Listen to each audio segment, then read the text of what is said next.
Good evening, everybody. Tonight, I am joined with Anthony Joyce-Davis. You guys know I have a hard time talking sometimes.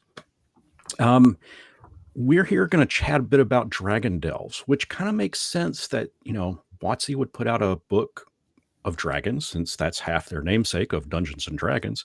And we can only hope that at some point in the future, we might actually see a book of adventures come out called, dare I say it, Dungeon Delves.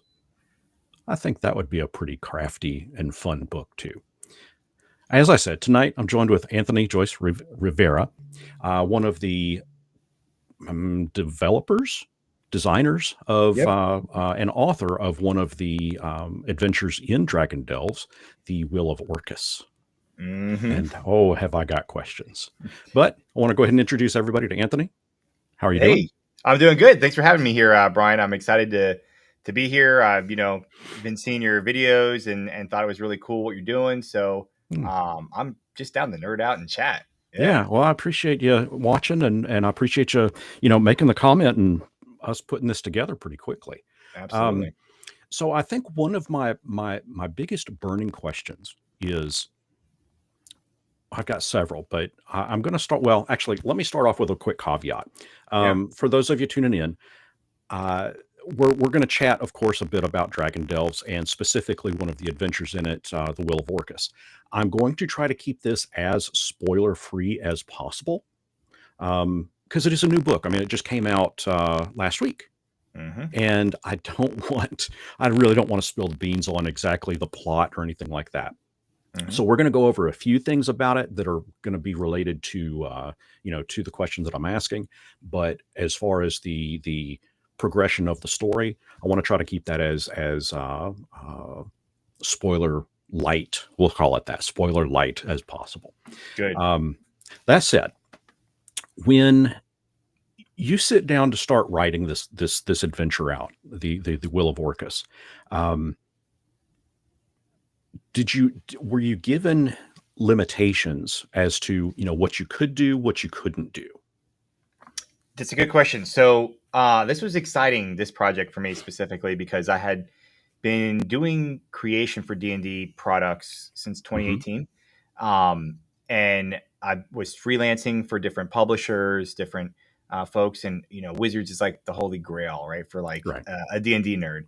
And when they approached me, they asked like, hey, we got this book coming up. It's going to be themed around Dungeons and Dragons, essentially. Would you want to be a part of it? I'm like, hell yeah. And they said, well, okay, pitch some adventures. And so the process was me pitching 3 adventures to them, concepts. The only limitation was it has to have a dragon and it has to take place in some sort of like dungeon, right? And we went from there. So I pitched 3 of them, and my favorite one was selected, which was, and then it kind of evolved into now what you see in the published version, the Will of Orcus. So started off with a pitch of 3 and ended up with this one getting picked, and then doing that and getting developed and whatnot into the published version. Now, do they retain the rights for the other 2, or is that something that's, since it's been rejected, do you get that? And if you do get it, do you plan on? Because I mean, you've put a bunch of stuff over on DM's Guild. Yep. For example. Yes. Is that something that you would develop any of those any further for whatever you want? This is a good question for freelancing. So contracts with Wizards are work for hire, which means when you write for them, they own the IP that's created. The pitches, they're literally like a sentence. So like an elevator pitch, I could really, if I wanted to, one of the other 2, they're not published, and the concept is very broad. So I could develop it, I guess, if I wanted to. But yeah, they're great to work with. But putting this one together, the Will of Orcus, you'll see there's some kind of similarities with my earliest adventures and themes. So that was like my homage, Okay, so that actually, I kind of have a feeling I know the answer to this one, but and when I did the initial review of the book, and I kind of did another video kind of doing spoiler breakdown of all the adventures, I ran across this one passage, and it's going to broadcast as big as it can across our faces here, so just give you a warning there. But it states, and this is one of those little thin spoilers for everybody, but this is actually at the very beginning of it, kind of sets the adventure up. But it states that the Deathsbane Tavern in a remote mountain village of Graysmere is a local marvel.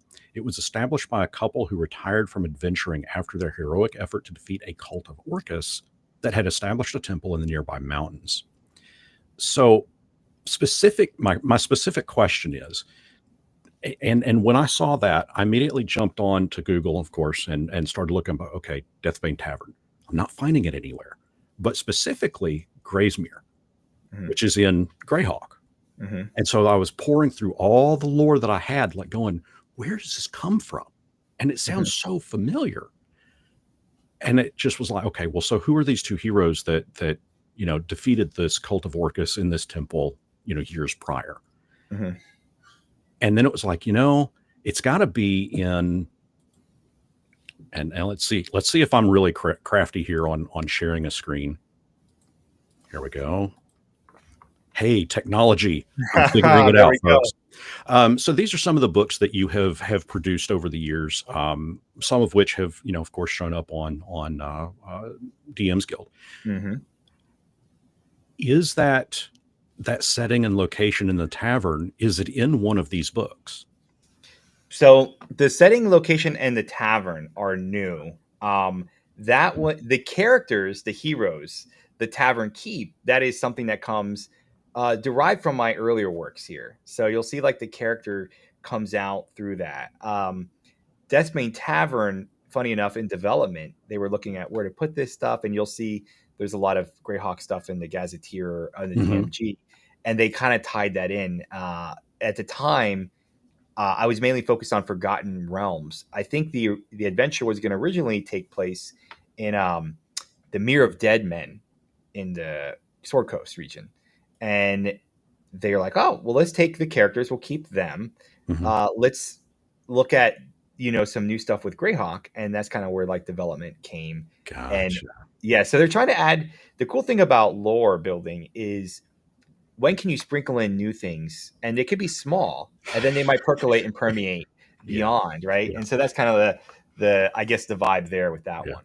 Well, yeah, I kind of know about that because, me fussing about lore came to bite me in the ass this past week when I was doing my initial overview of this particular book, and yeah, it's egg on my face on that. I mean, it's something that as somebody that's been playing the game, since the 80s, lore is a big deal for me because it gives a common space across players. Multiple players can know what the lore is. Now, okay, it's not exactly metagaming, but they at least have a familiar frame of reference. And I mean, the specific one was that I went on a rant about was about dragon eggs and their incubation period, and how dragon eggs are formed. I mean, it's mama and daddy, and there you go, you have eggs. But in 5th edition with Fizzbands, they came out with there's that eggs can pop up through reincarnation and through the ashes of an ancestral dragon corpse if it was destroyed by fire. And I just completely didn't even remember that. I mean, I've got the book, I've got both the collector's book and the regular, and I've read it, but it just didn't click in my brain. And so, yeah, I had to do a major apology of video about that. And which, I mean, hey, if I make a mistake, I'm going to own up to it. And well, yeah, no, I there's some, Ed Greenwood talks about this. I don't know if you've heard him talk about it with lore. Yeah. So, a lot of people know Ed. I work with him on a few projects like Elminster's Candlekeep Companion. Yes, it's an awesome book, by the way. And Darkhold. Thank you. And in talking with him, we introduced a lot of like new aspects of lore in there. And the way Ed, again, creator of the Forgotten Realms, so like from the horse's mouth, the way he saw it was, he says, I created lore with the understanding that the narrator is unreliable. Meaning, if you go into lore understanding of a fantasy world that way, and it even happens in our own history in like real life, like Galileo, right? Like people thought the lore would have been the Earth is the center of the universe, and then we find out it's not. So it's interesting to think like there is lore from the absolute truth. This is absolute, but I think in D&D, what I would say is there is a intent that unreliable narrator, and that gives some wiggle room Right. within there. But just a different perspective, I guess. Yeah, yeah, completely. And that's the thing is I wanted to be fair, across the board about it. And yeah, so like I said, I kind of had egg on my face when I discovered that passage. I was like, oh wow, well, okay. Dragon egg on your face. There you Yeah, go. dragon egg on the face. There you go. That works. So as you are developing this adventure, Yeah. you've done 3 pitches. They've said, yeah, let's go with this one. Mhm. I mean, because I'm just curious, Mhm. did all three have a connection to Orcus, or was it just this one? And I've got a Just specific reason for asking this one. just this one. Okay. Um, Again, I'm gonna pop up your page here. And by the way, guys, what I'm showing here is some of Anthony's works. This is on his website, and if you do want to check out his website, that's it right there, anthonydreams.com. Yeah. But I can't help but notice, like, you've got the Tenacious Bard versus Orcus. Mhm. You've got, where else? The Era of Orcus. Mhm. This wasn't about deals with Orcus. A lot of your stuff is very well. I'm not going to say it's very Orcus oriented, but Orcus kind of seems to be an interesting character that you develop some stuff around. Yes. Would it be safe to say that that's kind of one of your favorite Yes, villains? absolutely. Yeah. Absolutely. I love Orcus. Yeah, it's cool. Very, very cool. So the reason I ask, when that's presented, what kind of source material? Well, first off, one, I know that in the new Dungeon Master's Guide, we get a little bit of I forget how they frame it. It's like ancient lore history, something like that, at the Mhm. kind of towards the back of the book. But it's like a very scant paragraph of Orcus. Did Wizards, like, did they give you any additional, like, 5th edition related material for reference, or was the reference kind of on your shoulders to flesh out and figure out for yourself? So I would say that the lore that is used is really the edition that it's out in is like that's kind of like what they're playing with, right? Right, So each right, edition has nuanced differences. I used a lot of lore going all the way back, and it influences how I interpret the current lore sure, of Orcus, and I draw from that. So as long as it's kind of like valid in the 5e sense, but also my particular design style is I do respect lore because I like it a lot. I think it informs a lot of shared understanding and connection when people play a game. And so I really try to dive down deep and capture what it is about Orcus. For example, you'll see a lot of the villains in there, the ghouls and things like that. They reflect specific traits of Orcus and followers of Orcus and whatnot. And right, so I am drawn to Orcus as a villain type character.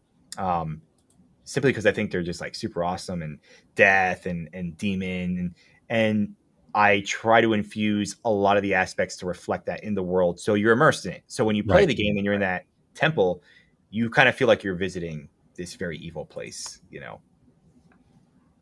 I'm not sure. I just hit a button. Give me a second. Yeah, no There worries. we go. There we go. Sorry. We went a little circular there, guys. Sorry. So okay, so that is cool. I like, and that's one of the things that I have to get over in my own head is when we sit down specifically, and we were kind of talking a little bit backstage about the groups that I run, and I've got one that's at home and then another at the school, and that's something too that I have to switch that brain. At home, it's an anything goes. I mean, I'm using elements from 2nd edition, 3rd edition, 4th edition, 5th. Well, specifically 4th edition, I was using the bleed mechanic, but now 5th edition has kind of added that back in. But up at work, I really have to stick with the current edition. Now we haven't started playing the 2024 version of it yet, because I mean it's everybody's been on going into the December months, and then everybody just kind of scatters. But classes start up in August, and so I'll test the waters, see who all has that book, and see who wants to jump into it. But that's something that I have to switch in my brain is okay, Brian, you can't be using lore, Vecna lore from 30 years ago anymore. You've got to, at home I can do that. At work, I've got to stick with fifth edition.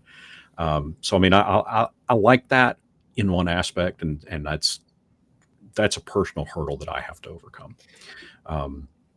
There's something here I think that's kind of complementary to folks in your boat, that because I see a lot of dungeon masters out there that have been DMing for years, some for 50 years since D&D's ever been out, right?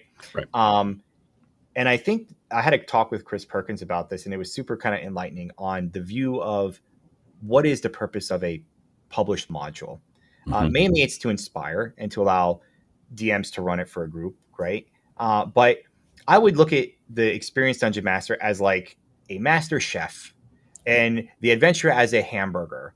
Like, we all know these master chefs will make the best burger, and not only the best burger, but the best burger for their table. Some will have a vegan burger because their table's vegan, and some will have the bacon cheeseburger. The published module is the McDonald's.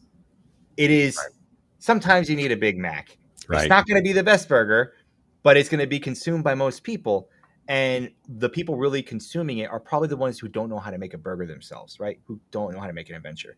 So I think it's interesting, from a product and from a dungeon master perspective of the dungeon masters that are like yourself, super experienced. It's almost like the adventure is your wisdom and kind of experience. It will make that thing 10 times better than we ever could, because we're targeting the basic, right? Right. So it's Well, just and especially with this book, I mean, it's Yeah. and that was one revelation that I really had after I did my initial review of it and rundown of it, Mhm. is that when I went back and really looked at it, it was very progressional. Like the very first adventure was, I don't want to use the term basic, because I mean, that to me that's kind of a little derogatory, in describing it, and that's not how I'm meaning it. But it's basic in the sense that it's tiptoeing a new DM into this game. Mhm. And I think that's what I initially, once I was all said and done with my, well, I'm the experienced DM and this is meh, meh, meh, when I took that blinder, when I put the blinders on of okay, Brian, think about this. This is the first book of adventures that's Mhm. been released for this new Mhm. set of rules. Mhm. Okay. Approach it that way. And I'm like, oh, holy shit. Wow. This is really good, actually. It it's not, and I said this in my video, I don't think that it was made for me. I still got it, and I still am going to take portions of it to homebrew to my table and Mhm. how we Mhm. play in our play style. But if you're a new DM, it does a really good job, because by the time you get to the second adventure, the third adventure, your adventure, Mhm. the meat and the bones are starting to come together. The adventures themselves get progressionally more difficult. Mhm. By the time, oh, I mean, I even point this out. By the time folks get to the Will of Orcus, the maps are much more complex. There's a lot more rooms in them to Mhm. explore in that dungeon, and you didn't see that in the previous adventures. They were just a hut, Mhm. and just a small little box area. Mhm. And of course, by the time you get to the very last adventure, it's like, oh, it's on like Donkey Kong at that point. It's just so complex, and it really does for a new DM. I can see that it really does a good job of progressing. Mhm. Um, I've got one more burning question about the development of your adventure. Mhm. Did you, so like, and I'm going to do this little pop up here for everybody. Um, in this is again, guys, small little spoiler, but this is kind of a little handout that you can that you'll be end up giving to your players. Um, this di- when you send this out, I'm imagining you're having to have a conversation with the artist that put the map together. How it all gets put together. Like where's the entry, where's the statue, and all this stuff. Is that, I mean, is that accurate, or did they have kind of a creative freedom as to what the map is going to look like? So here is the map sketch. So that's like what Oh I did. wow, So I created, this is the original first draft version of the map. And so wow, I took graph paper and I hand made a map. And the idea, if the kind of like the thinking for me when I made this adventure is I wanted to go and pay respect to kind of the old school vibe. Orcus, dungeon hmm crawl, hmm traditional, hmm right? And if you see that, it's reflected also in the art style is almost the most yes, and traditional I of them. pointed that out too. Yeah, Yeah. I Yeah. absolutely noticed So that. Yeah, so it was cool. And so they take that and then it's translated into the final art that you see. And through development, like there's a few rooms that like for example, I had a latrine in the original map, like where people would use the restroom because everybody complains no dungeons have that. So I kind of put it in there to be funny. right. Didn't make the final cut, but very small changes, but overall 99% intact. And it was done in the art style that you see.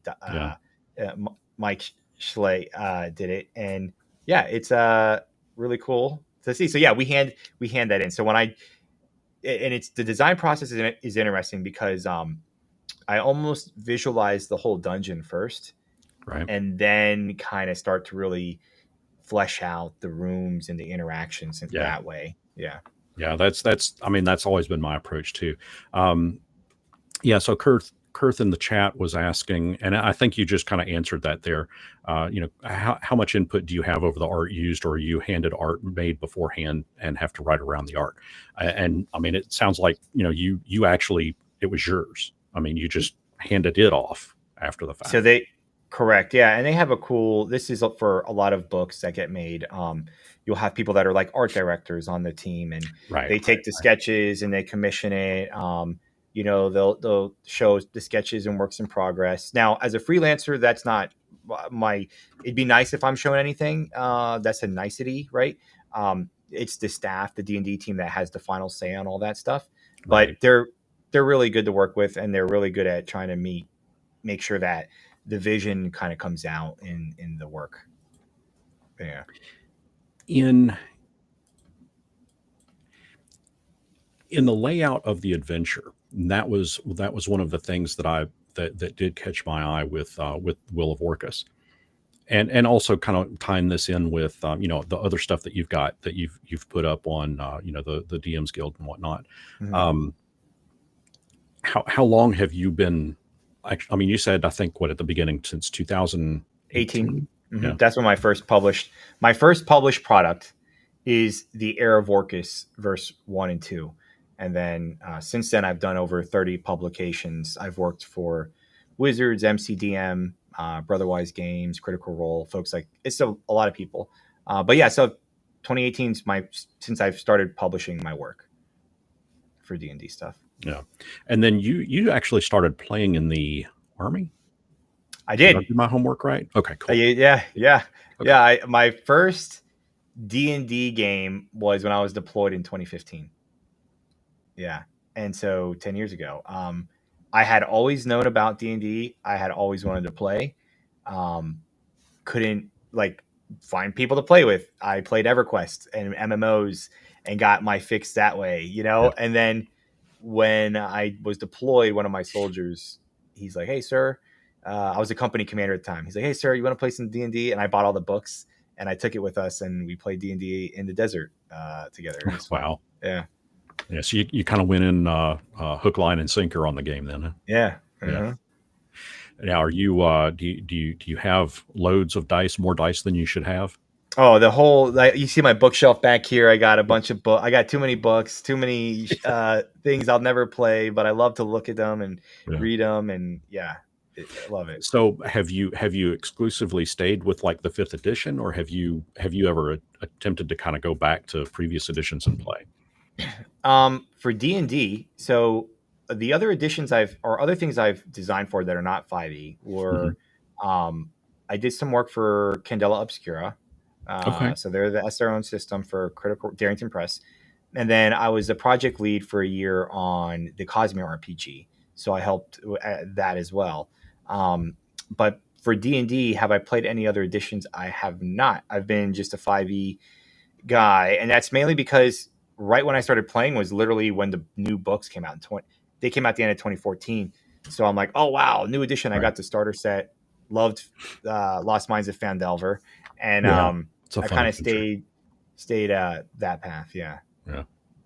Um, so let's see. I'm going to address one other real quick question Yeah. that we've got. Sword and Stones. This is another guy that he's developing his own little. I say little. It's Sword and Stones. That's the name of it. But he's developing his own role playing system, and it's Oh, a lot of nice. fun. Yeah. But he's asking, do dragons truly have their own lair or dungeons, or do they take over one already available? Now, I think it's going to depend on the dragon, but I I'd like to hear your opinion or your view on.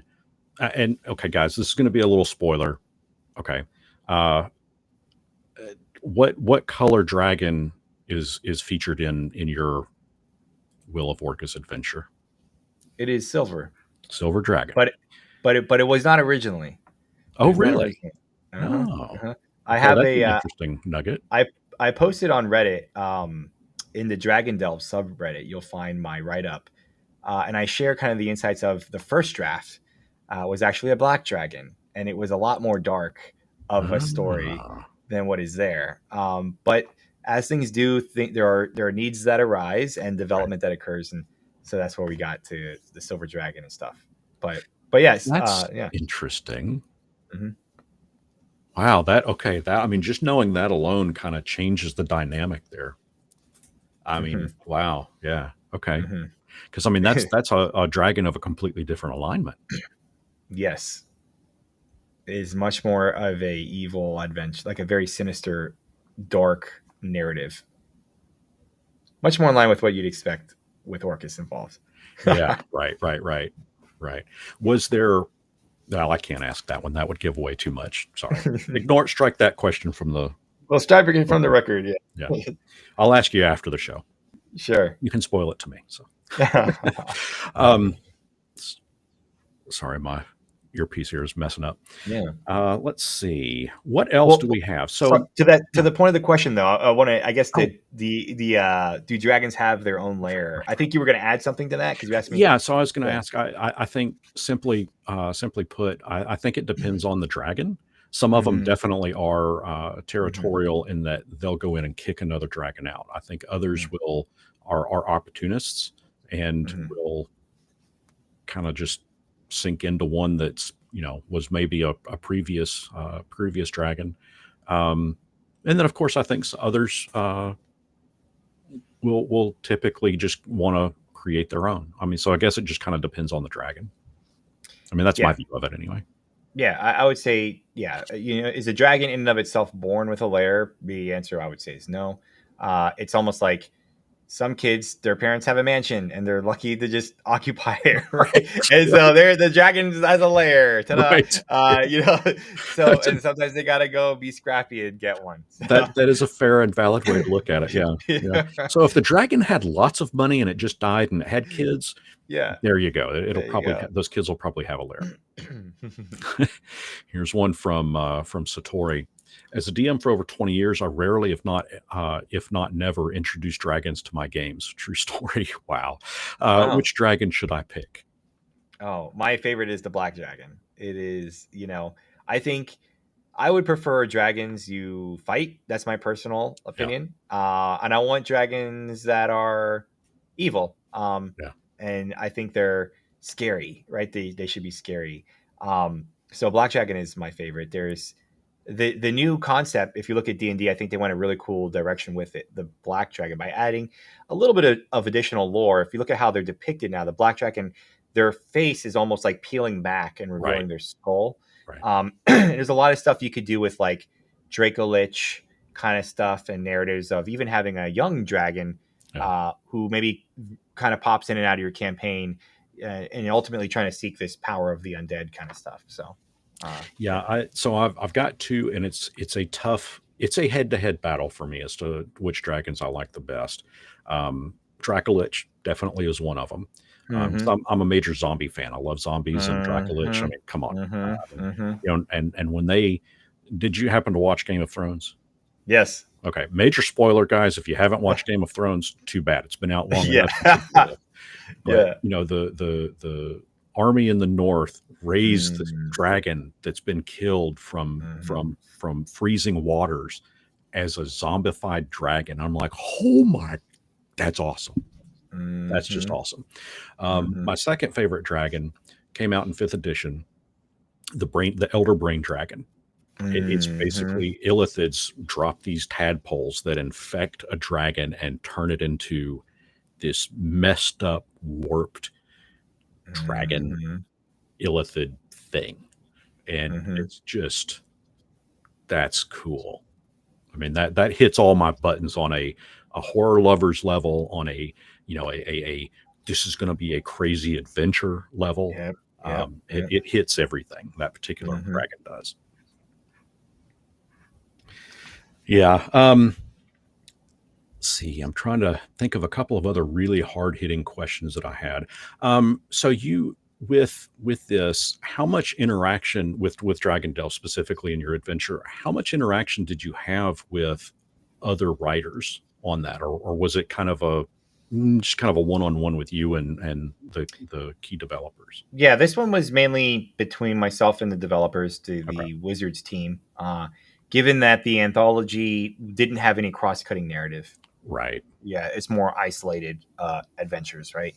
So I do know a few of the other authors on the book just personally, but there was no real collaboration in the sense of trying to figure out stuff because I don't think that was the intent of the book ultimately. So do you think that was that always the plan, was to have all of the adventures like their own individual slices as opposed to any kind of overarching narrative? Mm-hmm. Yes, and I, from a product perspective, because some folks have asked for that, and there's a small section in the book of how to kind of connect things. But I Mhm. think ultimately an anthology book should, like Curse of Strahd, an anthology can't compete with that kind of narrative, right? Right, right. So the product shouldn't try to compete with that. It should be what it's intended for. Hey, you need to have a one shot kind of plugin. Here you go. Right, And right. so I think that was, I personally, I think that it achieved that in the intent of Yeah, being that. yeah. Mhm. I really liked Journeys Through the Radiant Citadel. I thought that Mhm. that was just every adventure in there was really cool, really crafted well, and very Mhm. creative. But I also really liked the little island, Yep. where the citadel itself was, Mhm. and it left me with so many questions Mhm. that I really wanted to see more developed, Mhm. from not necessarily on an adventure side, but on it hinted that this was created on the husk of a dead god. Which one? I gotta know. And it's ever since it came out, I've been pulling my hair out trying to figure, okay, researching everything I can, looking at the maps and trying to zoom in on all the text and see, okay, is there any hint here? Um, I love little puzzles and connections like that Mhm. in doing well. And we kind of already talked a little bit about the tavern that you put in. Mhm. Um, do you have any other, without spoiling anything massively, do Mhm. you have any other little Easter eggs like that in your adventure that tie or point to something else that you've done? Yes. It's not, and it's not a spoiler that would ruin anything. It is Mhm. more of a Easter egg, mainly for me. It's the name of the dragon. Okay, I Yeah. gotcha. If you go look at the name of the dragon, and you go to some of my other work, you'll Which is see. going to be an interesting thing to figure out. Actually, I think it is actually spelled out in there. But there's Mhm. also a certain area in there where it's typed out in Draconic, Mhm. Mhm. and There's. and that's kind of towards the end of it. And I think the dragon's name is there in Draconic as well. Mhm. And I thought that was kind of a neat little touch in the book, to Yeah. actually do that. Absolutely. Of all of the, this will be a tough one because I can't even answer it for myself. Well, I can, but of all of the pre-made adventures that you have played over the years, which one has stood out to you to be the most challenging? Oh, interesting. Challenging in what way? Well, I mean, Challenging I'm because assuming not. challenging to run would be a negative thing Yeah. versus challenging in terms of like for the players. Yeah, I'm curious. Well, and I asked that question under the assumption that you both DM and play. Yeah, I do. And I do. okay. I guess for both. As a DM, which one is has been the most challenging to DM? As a player, which has been the most challenging to? And the term challenging could easily be, this was the most difficult for my character to stay alive Okay, in. I have an answer for this. Yes. Okay. I think the most challenging to run. Hmm. And this is more like I don't want to say yeah. Let me put challenging to play. Uh, Sure. I don't play as much. I play very rarely, believe it or not, like all DMs and GMs, right? Yeah.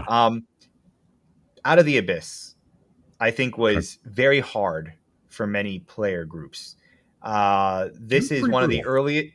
There's yeah, in that there's this is one of the earlier adventures Yeah. that had come out. I'm not sure if they got their encounter stuff kind of balanced out. It was a little bit more brutal. There's a lot of TPKs like Yeah. just back to back to back in the Underdark because it could be an unforgiving place. So I think Out of the Abyss was like just very hard. It felt like a slog at times in the Underdark, and you're just getting overwhelmed. Challenging to run.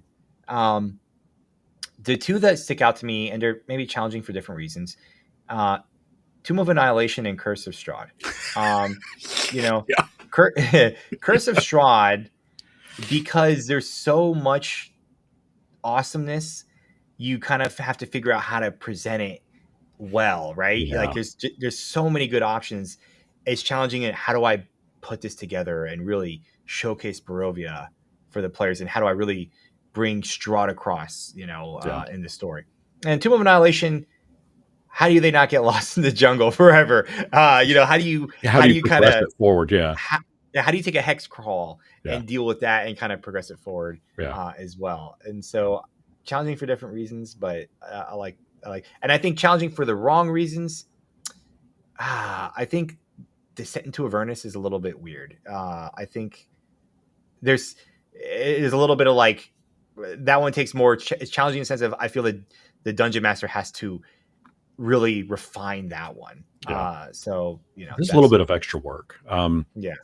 I think for me, and it's going to be a little bit of a cop out, but for me, both running and to be honest with you, I haven't played I mean, like as a player, I haven't played in that long.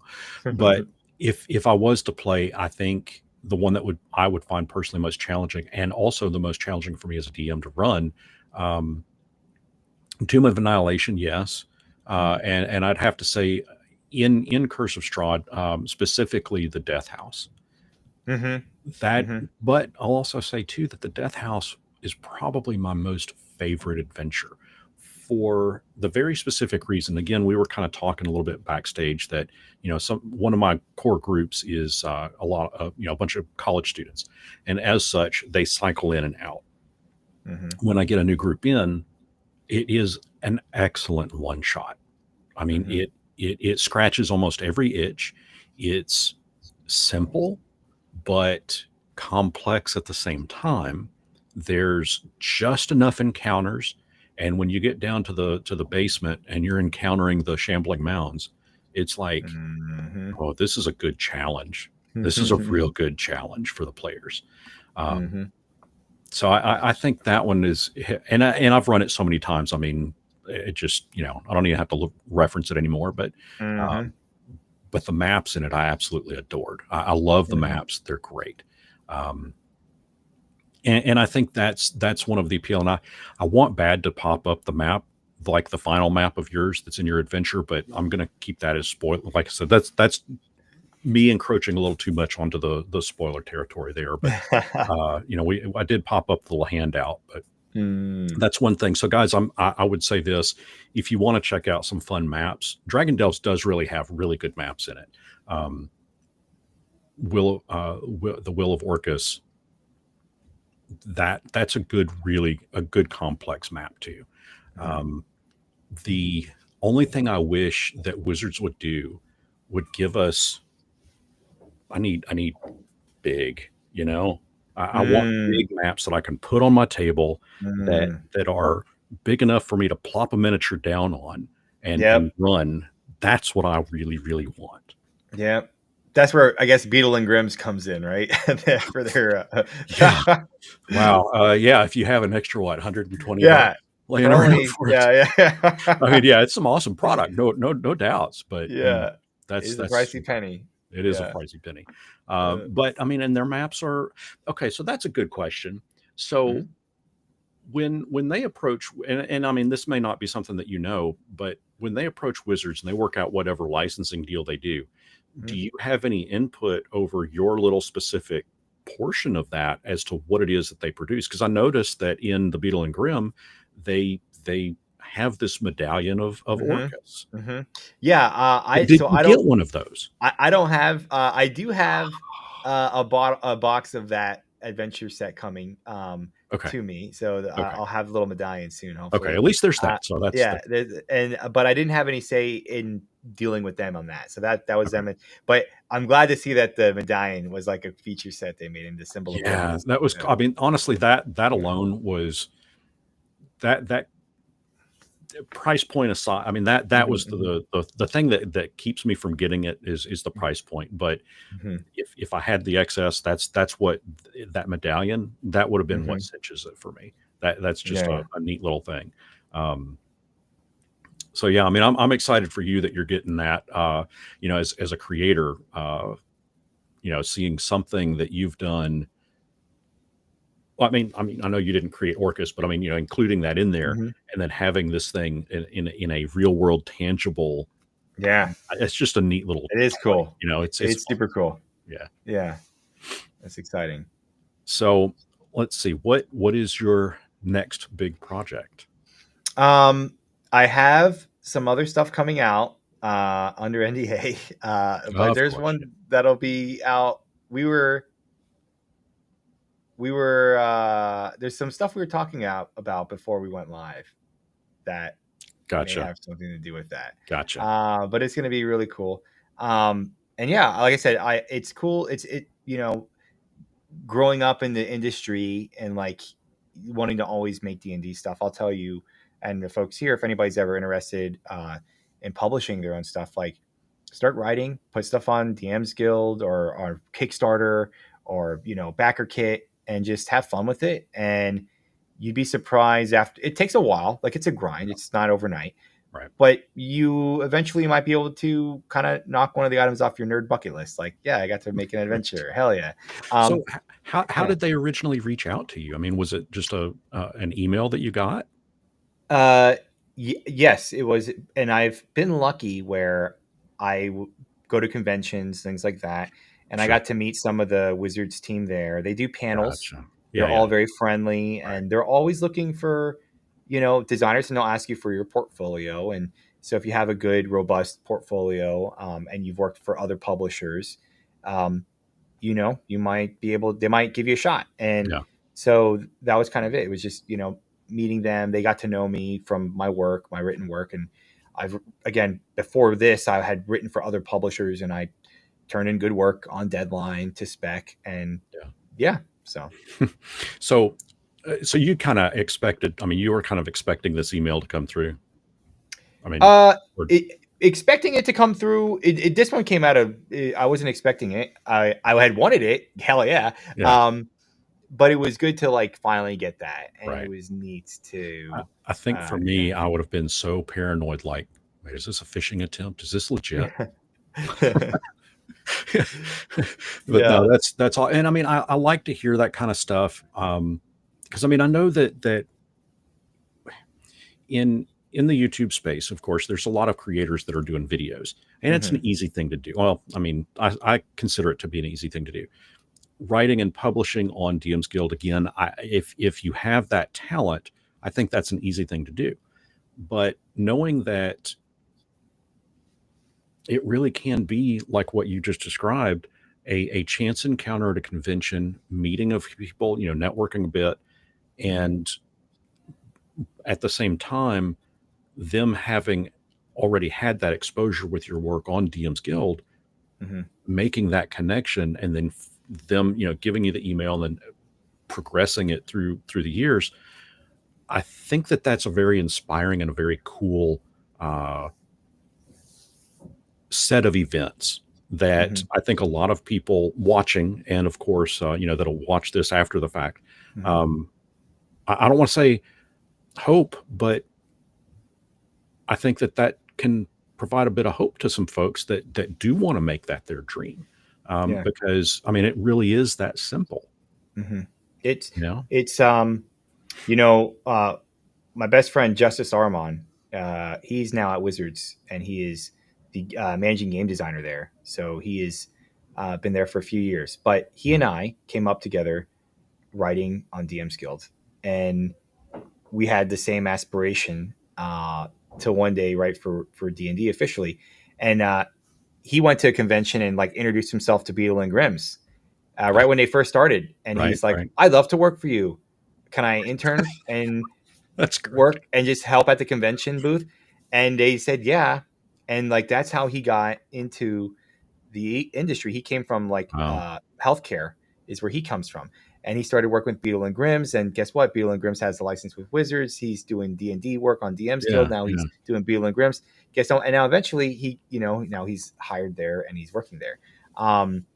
And I would say for the key to success in the industry as a freelancer, or if you ever want to go full time for a publisher, is just make good stuff, Mhm. make it and deliver it on a deadline, and be pleasant to work with. And that's kind of like it's kind of it. It is not easy in the sense of like, oh, I'm just going to turn in an adventure. It takes a Correct. skill set, Sure. but if you focus on it and do it, you could, and you're dedicated, you could end up writing for someone and stuff Yeah. like that. Yeah. So you mentioned deadline.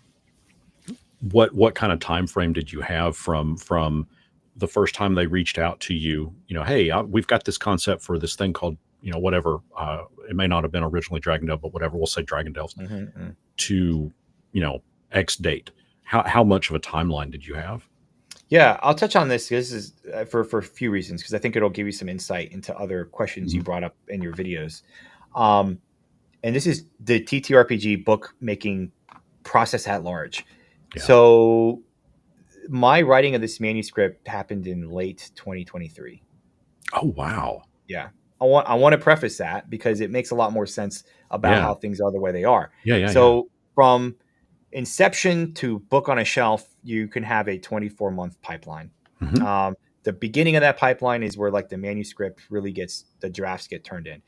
What that means is like a lot of people said with Dragon Delves are like there's no new creatures, there's no new magic items, you know.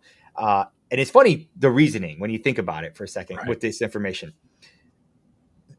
How do you design for that when those rules don't exist? Right. Because it predates the new Right. thing. Um, and so on a production timeline, when things are really tight, they're like the thought process is this is the first book coming out right on the back of those core rules. The core rules don't even exist yet. And that's why they rely on the DMG and the monster manual. But yeah, that's how long it could take, right? Is like Wow.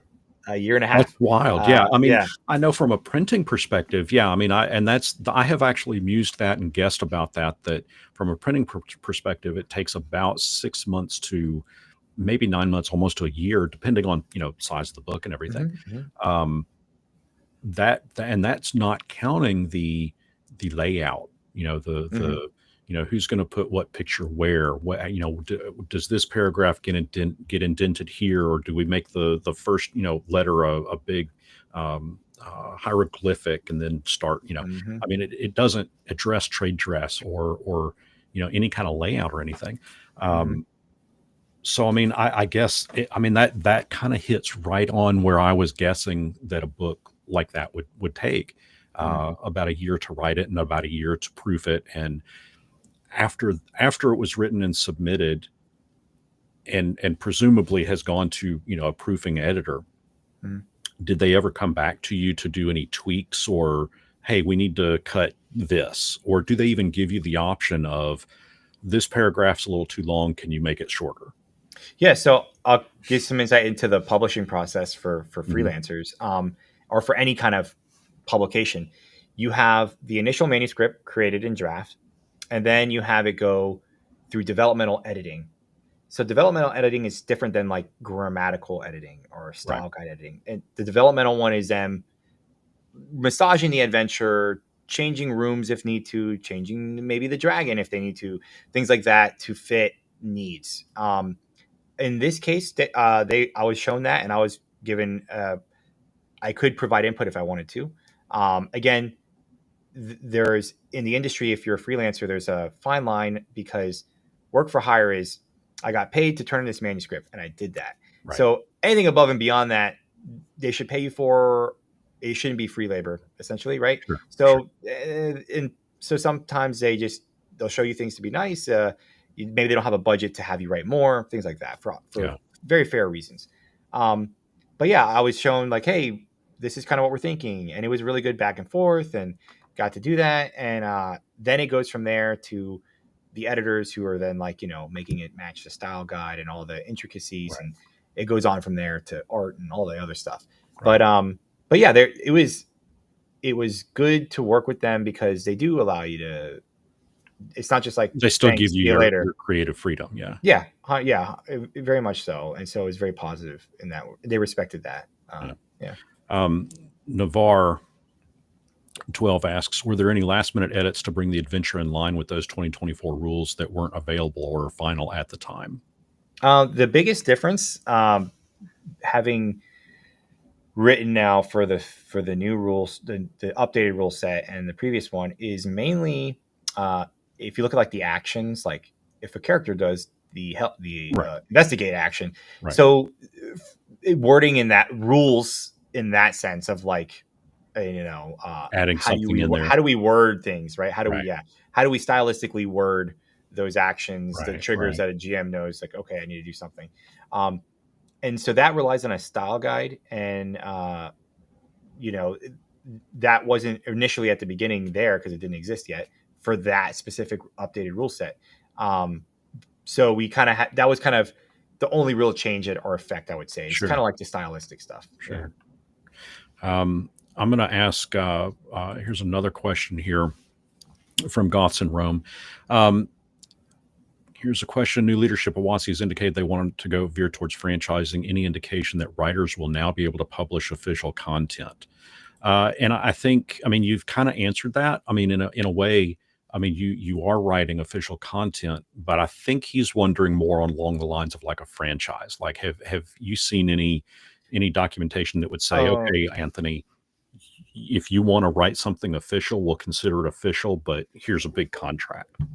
Yeah, I'll have to preface this stuff with I'm a freelancer. Sure. And I don't speak of any that's what I kind of figured. With freelancer, it's a different set of rules there. Yeah. I know if you look at D&D Beyond, there are products for sale there from other publishers. Right. And it depends on what you mean by official Wizards content, because there's Wizards, you saw with the Critical Role book. That's a good example. The Call from the Deep or Netherdeep. Right. That was a collaboration where Critical Role and has their adventure, their IP in this book. Wizards published it, right? Wizards doesn't own their IP. They do.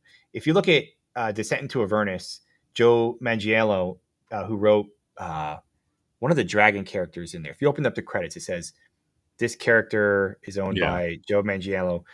He did not sell his IP rights of this character, this dragon, to Wizards. So I don't think, and to answer the question, there's no indication that Wizards would allow someone to write official Wizards content, because that would mean they would own the IP. And so in that sense, I don't think they would. I think if anything, you'll see them continue to make deals with big publishers and stuff and put their content on D&D Beyond or stuff with like Beetle and Grimm's, have a licensing where they can do that. Yeah. Or, in licensing stuff out, like, a new Monopoly set, although that's really, I guess they still have to deal with a license, even though it's a parent company, Hasbro, producing it. But yeah. Well, I think that we've said quite a bit. I'll leave the floor to you if there's anything that you'd like to promote out there or push people towards. Again, I will also put up that if anybody wants to check out more stuff about what Anthony does, his website is anthonydreams.com. Yeah. Yeah. No, hey, I appreciate you having me on. So I still will be writing things. I spend a lot of my free time now with Moonbeam. For those who don't know, Mhm. Moonbeam.stream is a platform that has a lot of tabletop stuff on it. It's a video platform for streaming and stuff. But yeah, my adventures are all on anthonydreams.com. And if you like Orcus like I do, you'll find a lot of stuff there for that. But yeah, no, this has been great. Again, I think there's a lot of cool stuff I think going to come out for D&D. I'm excited about it, and hopefully we get to see kind of some cool stuff coming down the road. Yeah, I hope so too. And I would like to go ahead and invite now, hey, when that next project does come out, Yeah, and I've had a chance to check it out. I hope we can get together again and chat about it. heck Um, yeah, that'd be great. and just explore and delve deeper into those realms. There we go. Love it. Well, guys, I'm going to give my official send off like I always do. I hope everybody had fun. Uh, if you have any additional questions, feel free to drop them in the chat, and Anthony he may answer them for you. If not, if they're mind blowingly awesome questions, I'll send them an email and give you the reply in there as well. But anyway, until next our paths cross, everybody, may you not wake up to find Orcus staring at